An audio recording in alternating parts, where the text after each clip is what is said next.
and the topic given to me is the future of work, essentials to succeed in tomorrow's workspace.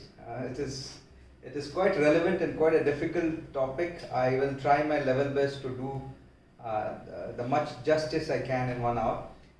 So it goes like this. First, let's say half an hour, 40 minutes I talk, and then I want any number of questions to be coming from all of you, because this is the time I understand you people want to talk to me more than I talking to you. So that is what it would look like. So fine. Now first I'll break the things in small pieces, and that we can comprehend quite easily. The first is the future of work. The first word which I take from here is the future.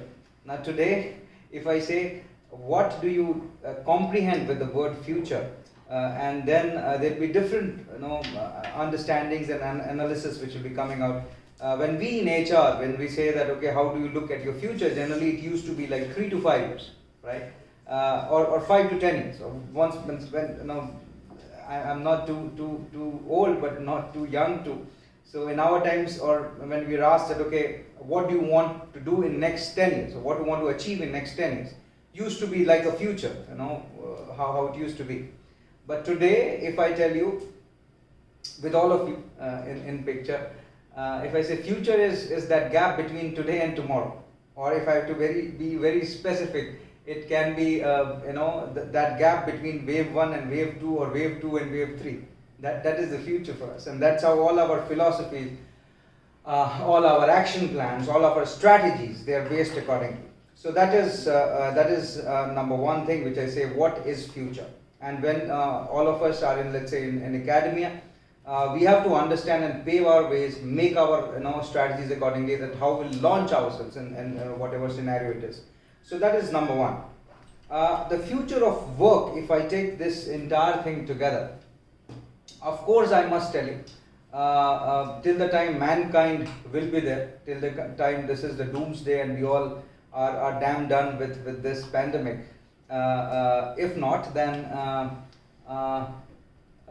human being, till the time we are here, we will do some job, something will do, right? And if we do something, right, then we will require people, like-minded people, and so-called the word organization will be there.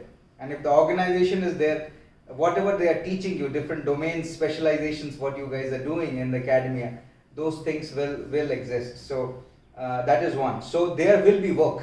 That is a long story short. There will be work, and there will be requirement of the people with right skills, with right attitude, and with right who are rightly placed, right? So we call in army a right person at the right place in the right rig.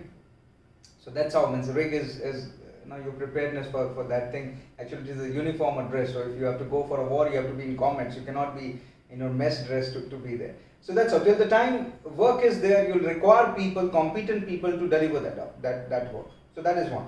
So the future of work, if I pause there, and then I will go further to essentials. But before that, when all of us are here today, I'll see how many of you, 118 of you, right? The first thing is, are you clear what you want to do in your future? Are you quite 100% sure?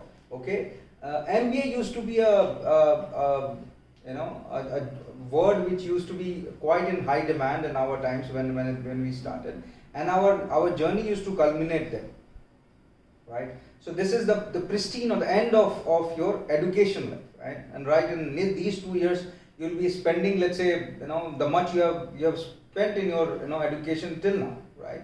But that defines it. Are you very clear in your mind of what you want to do, right? In whichever domains or specializations which you choose, are you clear what is how it is going to connect with your plans of your life? That is very important. And again, to make it simple, I want to mention here, do you have your purposes defined in your life? That is quite important, right? Now that is one thing. If I pause it for a moment, there is a second word which is very important, which is called pride.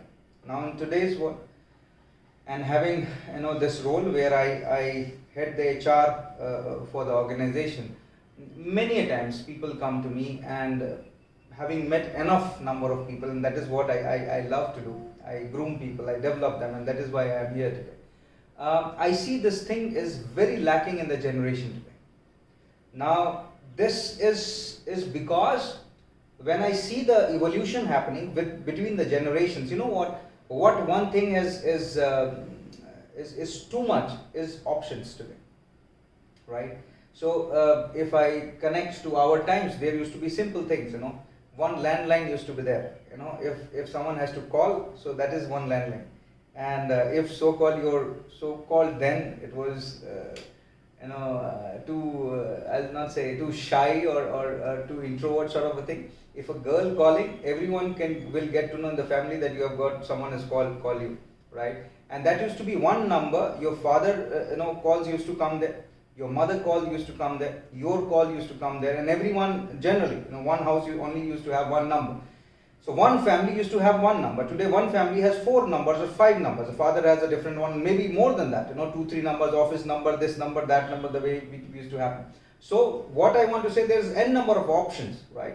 There used to be one DD1 that time, and it too good, too bad, too ugly. You want, you love, you don't like. It is only one option available. And then we came to DD2, and like I was the younger one, so I used to be every time on the attic or on the top floor with the antenna, moving the antenna that they should see it, and then Nepal used to connect, and these 3 things, and I used to be generally at the top. By the time I used to come down, the thing used to be over.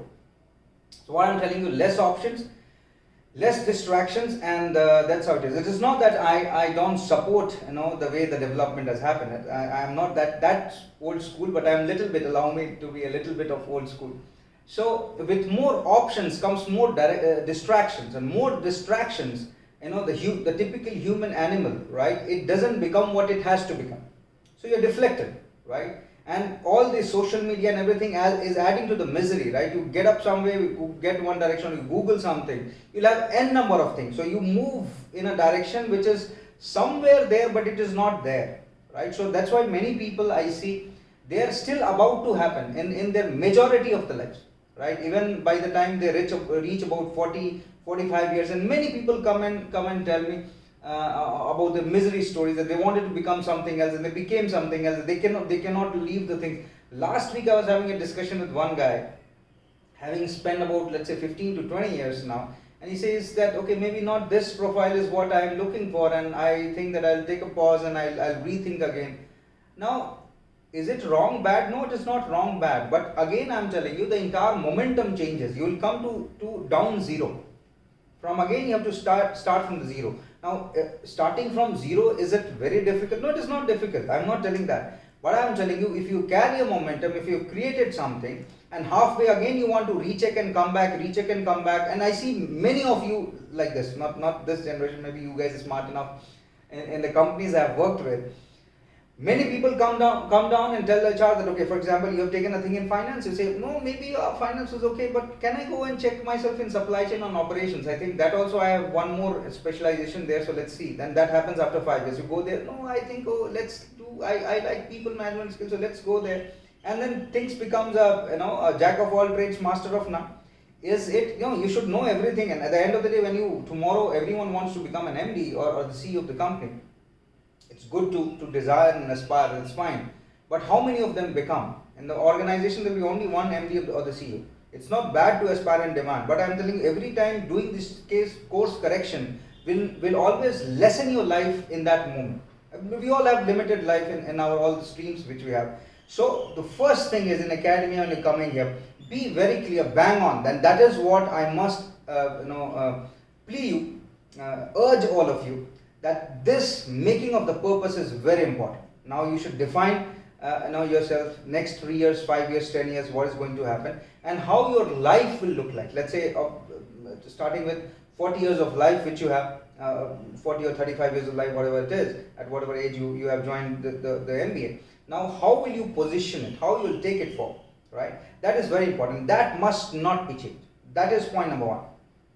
Point number 2, I see a lot of diversity here, a lot of female folks, and I know Narsi Munji is quite good in diversity. Today the entire organization, ladies, I'm telling you, the one agenda for most of the organization is diversity.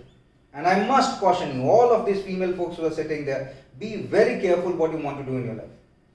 Because there is two things. You guys are here doing your MBA. Two things is organization wants diversity, and still if you don't reach where you want to reach, it is only because of you.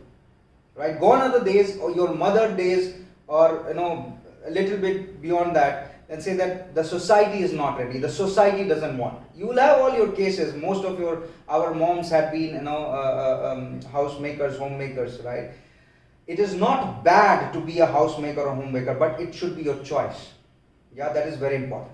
And many people, I see them sulking that they want to become something and they want this, so neither they are here, neither they are there, and the thing starts going round and round and round. It affects the family. It affects the family gets affected, the society gets affected, the nation gets affected, the world gets affected, right?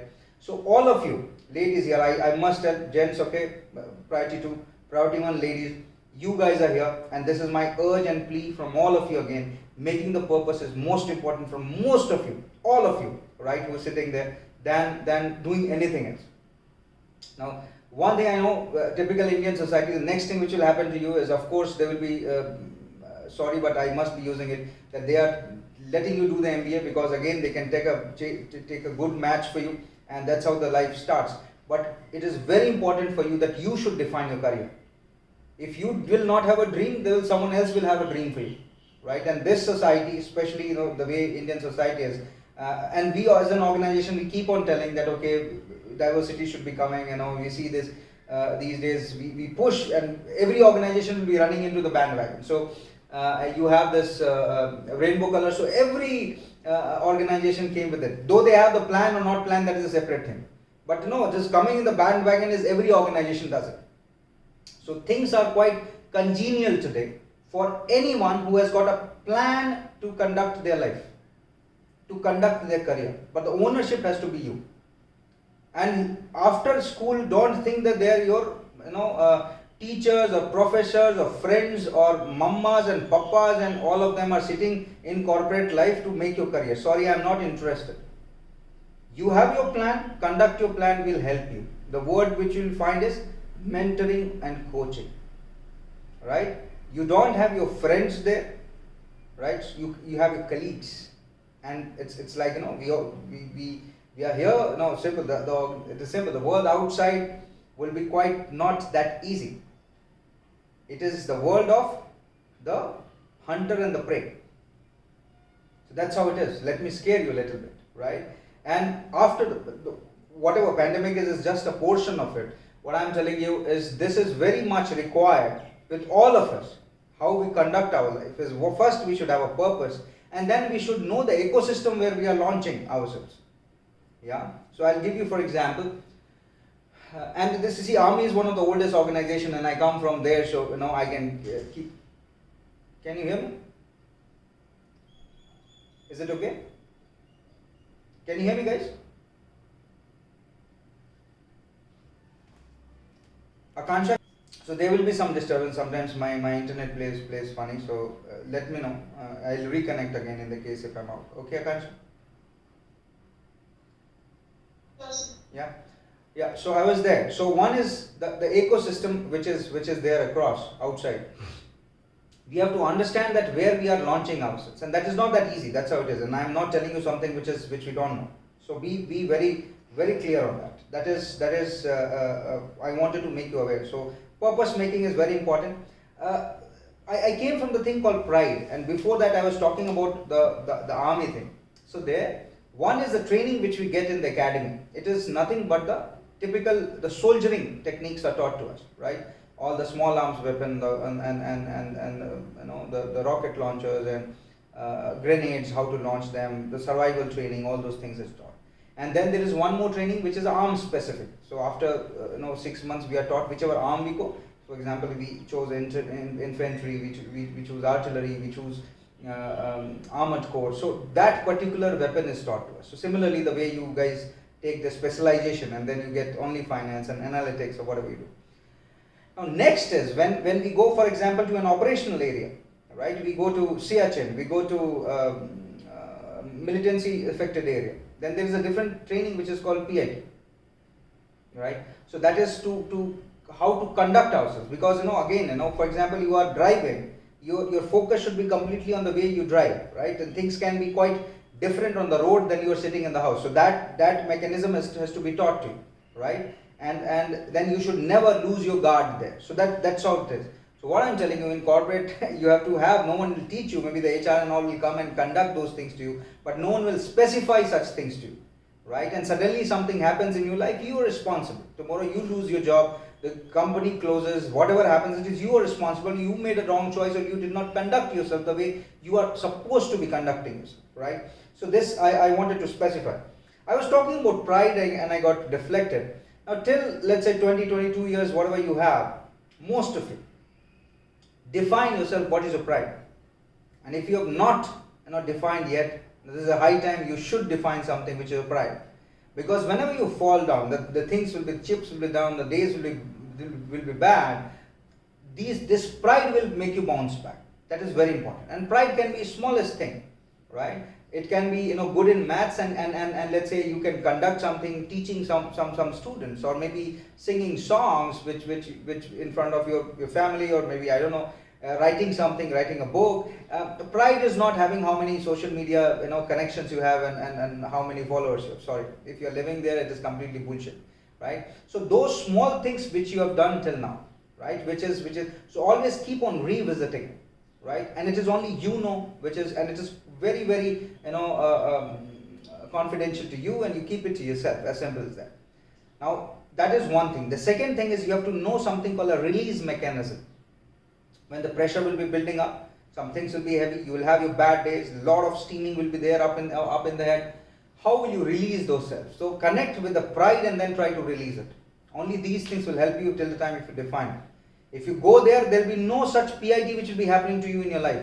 Corporate will never allow this. You'll never have time. You'll be living on Saturdays and Sundays. For example, if this is my release, I keep on doing it. Akansha gave me a surprise yesterday. Suddenly, she never spoke for me for quite some time, and suddenly tells me that tomorrow you have the thing. I don't, okay, fine, but you should be telling me this. So if I love this, there is nothing as such that which is too taxing for me. It comes very normally. Right? And if I conduct, let's say, 118 of you, and you conduct, let's say, 118 further, it's a beautiful ecosystem what we are making it. So remember that pride and release mechanism you have to set for yourself. That's what I want to tell you before we go to the essentials of success in tomorrow's workplace. So I think I covered the half of your topic. The next half which I want to specify. Now if you say essentials to succeed, now again the question is, what is the success or succeeding in your life? How do you define it? And it changes from person to person, right? So if I tell you simple, if we all of us, 118 of us, start running a race, right? And I'll teach few of you, most of you will understand this word called bell curve in the times to come. And of course it is quite a dangerous word in corporate. Most of yours where success, failure and everything, your happiness, sorrowness, everything will depend on this word called bell curve. Now, so let's go for to in the elements to understand this thing. So the first thing is we all 118 of us go for a 100-meter race, right? So there is a big ground, and we all are standing at the starting point, and the shot is done, and we all start running. So generally, what 9 seconds is the time to complete, right? If you are the bestest of the world, right? So it is, let's say, 15 seconds. Right, or 12 to 15 seconds, all of us are running, right? And so if you see the thing from a drone, right? So if this is the starting line, if this is the ending line, you'll see few people are almost close to the ending point, right? And few of us, like me, and I don't know, all of you look fit, and few of us will be still very close to the starting line. And majority of us will be spreading in from the starting to the ending line. Happens, doesn't happen. That's how it is. Now if I tell you, when the race is over, I ask all of you, so did you succeed? All of you would have crossed that line, right? Then only, it will be the so-called succeeding yourself in a 100-meter race will happen. Now, for few things it was the speed. For a few people like me, it was only completing that 100 meters. For few people, it was running together. I'm talking about success. What was the success in this race? For few people, it was connecting the body and mind to the run, right? For few people it was building the stamina, for few people it was making her or his friend run together. So the success itself, the word has spread across in this cohort of people, right? We are completely divided. Not everyone for us was to win the race, it was to run the race, it was to be with the friends or whatever it is, right? So that is one thing. Now this is how any bell curve, so to be honest, will be imposed on you. So when in the organization you will get objectives, you will have a timeline. It will not be 9 seconds, it will be 12 months, or it will be a quarter, it will be half year, whatever it is. Some jobs, some things will be given to you, and it will be only dependent on how you run, right? Now you define your success, how many people you post, whatever it happened, it is so personal to you, right? But not everyone will be given that bracket of outperformers or the last bracket which is there. There are enough criteria to define it, right? So that is one. Now, but wheresoever you are, your happiness, your contentment, your feeling of a success or a loser will depend on how you ran it. Now also remember, your bosses whom you will have will spread from, let's say, 1 year to, let's say, 10 years to 20 years to sometimes 30 years, how old they are, in terms of your age. Now they will give you feedback. The final appraisal discussion will be happening between you and him. Now many a times it is too rough, it is too bad, and they say that people don't leave organizations, they leave the leaders, they leave the managers, right? So that's how it is. Now I'll see too, because all the escalations happen to the HR, and we are the person later we try to pull the trigger or try to support you people. Am I audible still, Akansha? My internet says it's okay. So this is what will happen. Okay, fine. So this is what will happen, and many people get deserted. Many people get too bad a feeling after that. So what my say here is, okay, take the feedbacks which is given to you. Now if you say that if you are okay with it, let not someone's opinion about you be your reality. That is very important. And that's why I told you that starting with the purpose and the pride, if those things are connected, the release mechanism, you'll get over it. Otherwise you'll start feeling belittled, feeling small, and by the time you reach, let's say, 10, 12 or 15 years of experience, you'll have that mid-year crisis, midlife crisis, hitting you. You'll be feeling too bad about it. Then you will be comparing. Akansha will compare with Swamadeep and with Shreya and with Varun and Anushka, Navya. We all will compare ourselves and will feel too bad about it. That wheresoever we all started, we all are not together. Yeah. So that is one thing about this bell curve thing which I say, and because our understanding of this success, so-called succeeding, is only a spread of things. Okay, so that is one. Now essentials, if I have to specify here from our learning in the current scenario, one thing which I see lacking from my army, from my army self to the normal self, to the civilian self, to the corporate self, is a word called fortitude. See, the thing is, all these bad days, tough days, pulling days which pulls you down, chips are down, all of us, it will happen. It is a sine curve, the life will move like this for all of us, right? But the fact is, to know that pain and still moving on courageously is called fortitude, right? Now, courage is missing in 99% of the people. Okay, if not 99, let's say 90% of the people. That's how it is, right? And our state, wheresoever we are, it is because of that courage. In that meeting where the things were bad, and you want to speak something and you did not, for whatever reason, you were responsible. You have to take the ownership and responsibility for that. You cannot say that no, because my MD was sitting, my VP was sitting, my HOD was sitting, my this project manager was sitting, I did not say this because the project would have got. Sorry, you are feeling something strongly out of the place, and that is the reason most of the companies now, you have the whistle blowing system, something is bad, or you feeling something, you have to conduct it. Maybe what can be the outcomes? So the outcomes can be that maybe if they don't like it, maybe you're sacked, so what? But at least you put the point which was, otherwise I'm telling you will have sleepless nights. You cannot not do what is moving in your head, right? And that comes and affects your psyche, affects your your career, affects your thinking and your life later. Yeah, so remember that thing is very important. That the first thing is fortitude. The second thing connected to this is resilience. Of course you will fall. Of course tomorrow there will be recruitment thing happening in your campus, and let's say in first recruitment only 3 or 4 will be selected. Most of you will not be selected, and there will be one more company coming, and few of you will be selected, and one more company. Because that's how it will keep on moving, and still there will be few people. I don't know about the placement percentage of your college, but let's say if 100% doesn't get placed, there will be a group of people who will not be placed. So what will happen?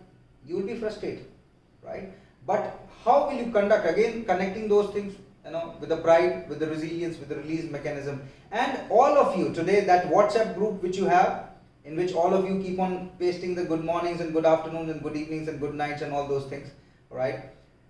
All of you have to stand with each other, because these are the friends, right? And friends, today if you say, that's how we are, as a community we have to stand with each other. Either it is a community of this WhatsApp group of this Narsai Munji Mumbai, or let's say a bigger thing. Let's say you come to an organization and you'll have a community there, or you have a bigger community of your society, or whatever it is, as simple as that. So we have to stand with each other, because if we don't, no one will stand with you too. You have to stand with someone, and someone stands with you. That's how it goes, like, right? So that getting up mechanism, that resilience, that fighting back mechanism must be very clear with you, right? And those bad days, what will you do? It's not about just drinking every day. You cannot be drunkards, that is a form of release, and most of the boys will be smoking and smiling that yes, Saturday night we'll have good, 3 pegs or 4 pegs and 5 beers and the things will be fine. Doesn't happen. And you, at the end of the day, you will end up being a drunkard, and your liver will get affected, and it will cause a misery later in your life. And even ladies, I'm not telling only the boys for this, right? So that's how it is. So resilience is something. If you have defined your goal or a purpose, and whenever you're falling in your life, fall on your bum, not on your face. Till the time you see those objectives and your goals, you will get up. If you fall on your face, right, then you will never get up again. So always remember, by falling, you will always have a choice. You fall on your face or fall on your bum. That is your choice. And I define and leave it to all of you. But resilience is something. We all are fighting the pandemic. From wave 1 to wave 2, we closed the office, we opened the office. Again, the office went with 70 to 100% of attendance. Again, it has come down. Again, we'll be opening. There are cases in the offices, but again, we'll fight it back. The organization, the volume of the entire industry, the automobile industry in the month of April was zero. Entire India did not sell even a single car, and after that there was recuperation. All of them came back, and we start selling the cars again, and we have launched it. We launched the car in the entire, in the month of January, and then wave 2 started. Right, and again the thing started falling back. The dealership got closed, and none of the customers were coming to the market. And again we stood it further. So that's how it is. There was a time when 2 years back, 2019, all of you were talking that, oh my God, buying a car is a thing of past, is a passing, is a thing of past. It is a sort of a thing of shared mobility. Right? We all spoke, and we conducted ourselves. Olas of the world and Ubers of the world, and that's how the life was moving.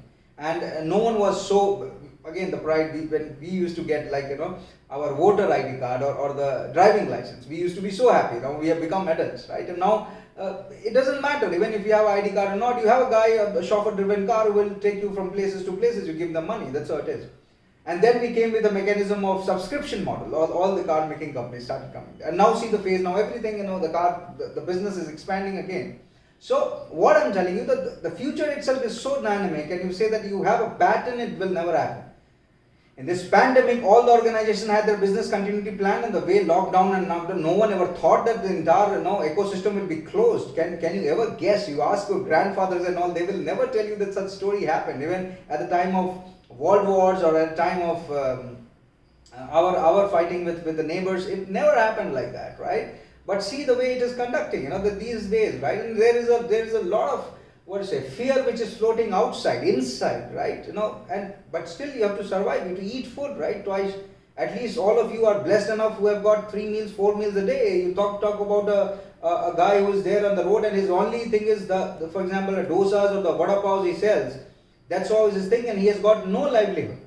And then we came out, we people came out, and we started feeding them, and we knew that you have a problem. Did you have your breakfast? Did you have your lunch? And so that's how the ecosystems are made, right? HR came outside and we knew that the people are dying. Can we do something extra for them and for them and their families? Because there was only one guy who was the breadwinner and he's dead now. So what can we do? The CSR came into the big picture. All of them, you remember those panic days of North India and even in West, the way people were running with oxygen cylinders, right? And then everyone started buying the oxygen concentrators and giving to the people. So that's how life moves on, right? And that's how in the organization also it happens like that. The organization is a subset of the society. It cannot be different, right? So that's how the thing happens. So the first was the fortitude, second was resilience. What are the essentials? And the third word which I want to give to you guys is entrepreneurship. Now entrepreneurship doesn't happen outside the organization only. That you have an idea, you open a company and that's how it is. Entrepreneurship has to happen inside the organization too. So every project, small thing. For example, in HR, I have to think like an MD of the company. What all should we do for the employees? Someone has to do like in finance. If you are just a financial analyst, you think about the CFO and you think of the CEO that how will you protect the cash flows, right? Because now the companies are closed now, and there's a choice always. Whenever strong decision in the company is taken, even a company has to close, there will be few people in a board meeting, in a meeting room, and those few people will define the further strategies, right? And it can be closing of the company also. But if those 3-4 people think completely as an entrepreneur, right, without anything, and that is, and even they will have a small meeting between their teams to take any such strong decision. And then you say that can we have this option, and they like it, and they say okay, can you have and it is only depending on how strong the proposition is, right? And if you have the right, if you thought about today, all of you are sitting in college, you have mighty ideas, right? Which maybe we don't have because we are thinking in the box. You guys are thinking out the box, right? Yet last time we started one such competition with one of the universities to increase the number of cars per trailer what we send, and it was a beautiful idea which came from the students, right? So even in your, for example, interviews, they come to you and these days there might be one question that if the chips are down and this wave 3, wave 4, wave 5, wave 6 happens, if you have to conduct the thing, how will you do that? Do you have a plan? Have you thought about it? Or you're so busy just passing your examination or your capstone projects and whatever it is, and just from post to place? It doesn't happen like that. And then you think that someone will give you a job in the campus. It is not that scenario today. More or less the organizations, when you say the headcount is frozen, right, and people are very, very selective in doing recruitments today. They don't want that we hire today and we amplify in terms of numbers, and then tomorrow we have to tell people that thank you very much, we don't require you. It doesn't happen. That is not the way we conduct the business. So 3 words I leave it to you. The first was fortitude, the second is resilience, and the third is entrepreneurship. These are the essentials which I see, right? Now tomorrow's workplace, what it is a cliche term. Everyone is talking here and there, and you can find n number of things in the social media, in LinkedIn's, in the Googles of the world. So one is, when I see entire organization, there'll be times when the organization, the entire flow of a mega project will be broken on in small projects, right? So the total work will be defined in small projects, and then might be not, I'm quite sure these are the days coming for the gig economy, where you can work with different organizations and doing small projects for different organizations. So gig economy is not very something which is far, which will be coming through in quite let's say quite few years, right? Execution, the final fulcrum which you will see. Then what I feel is gone are the days when tier 1 colleges, so-called, or the best people coming from tier 1 colleges. Gone are the days. We have entered tier 2 colleges. If you have quality, if you have the competency, that's what it defines it. If you know your purpose and if you connect with the purpose of the organization, if you are prepared, you are there, right? Yes, technology will be playing a strong effort. Yeah, things will be moving with a hybrid model of people working, right? Offline, online. Offline will be a method, but of course it will not be the method, because it depends on which industry you choose to work with. That's what it is. And one thing which will never go out of fashion will be working with passion. If you have the passion and that is from the generations. If you have third generation alive, you will talk to them and they'll tell you the same stories of the passion. They became whatever they became because with a strong passion they had for the work, right? And it is the small thing which you do, right? It is the smallest thing which you do, something which job is entitled to, making an ad jingle, or maybe an ad, or thinking about the product or whatever it is. It is that thing was done with complete passion. Or even cooking, it is like that. It's not that just for the heck of it someone told you and you did something. This word passion will never ever lose its focus or its shine, ever, right? So that will define the so-called, what I feel is tomorrow's work place or workforce, and it will completely be dependent on what is your mojo, right? And how will you declare, define, and unleash it, right? If you have thought about it, if the pandemic has given you such time, and if the college is allowing you to do such things, or even if not, even you are thinking on these patterns, you are on the right track, things are fine, things are okay. That's all from my side, Akansha. I think I did justice with the time. I spoke for 40 minutes. The floor is all yours for any questions, number of questions which I have. Thanks a lot. Thank you very much.